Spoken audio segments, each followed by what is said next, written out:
কখনো ষষ্ঠ প্রজন্মের লড়াকু জেট, কখনো আবার নিঃশব্দ ঘাতক মার্কিন পরমাণু চালিত ডুবোজাহাজ চিহ্নিতকরণের প্রযুক্তি। একের পর এক ভয়ঙ্কর সব বক্ষাস্ত্র প্রকাশে এনে সারা দুনিয়াকে চমকাচ্ছে চীন। সেই তালিকায় এবার যুক্ত হলো অত্যাধুনিক রাডার। এতে হাইপারসোনিক ক্ষেপণাস্ত্র ধরা পড়বে।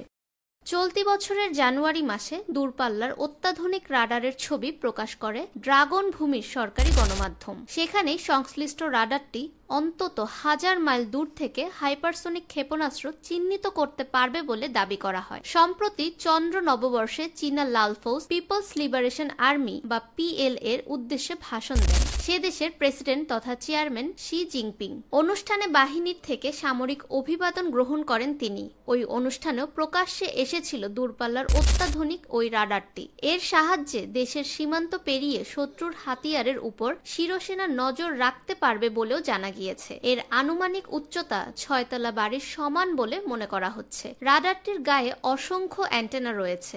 এছাড়া অষ্টাভুজাকার এই অ্যারের উপস্থিতির কথা জানা গিয়েছে।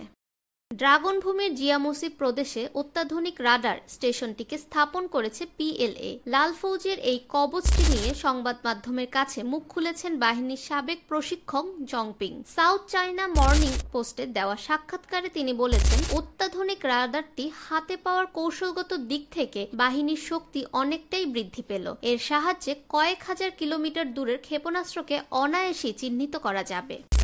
আধুনিক যুদ্ধে গেম চেঞ্জার এর ভূমিকা নেওয়ার ক্ষমতা রয়েছে হাইপারসোনিক ক্ষেপণাস্ত্রের। অত্যাধিক গতির কারণে এই মারণাস্ত্রগুলির চিহ্নিতকরণ প্রায় অসম্ভব। পিএল এর সাবেক প্রশিক্ষক জংপিং এর দাবি, অত্যাধুনিক রাডারটির এই ক্ষেপণাস্ত্রগুলিকে চিহ্নিত করতে পারবে। ফলে আকাশ প্রতিরক্ষা ব্যবস্থা ব্যবহার করে সেগুলোকে মাঝ আকাশে ধ্বংস করা অনেকটাই সহজ হবে লাল ফৌজের কাছে। বর্তমানে দেশের আকাশ প্রতিরক্ষা ব্যবস্থাকে আরো উন্নত করার দিকে নজর দিয়েছেন ড্রাগনের প্রতিরক্ষা গবেষকেরা। স্থলভাগের পাশাপাশি বিশ্বের প্রথম সমুদ্রতল রাডার নির্মাণের দাবিও করেছে চীন। সাগরের নিচে প্রায় 1000 মিটার গভীরতা থেকে লড়াকু জেট শনাক্ত করার ক্ষমতা রয়েছে সেটির। দক্ষিণ চীন সাগরে এই রাডার মোতায়েন করেছে ড্রাগন ফৌজ।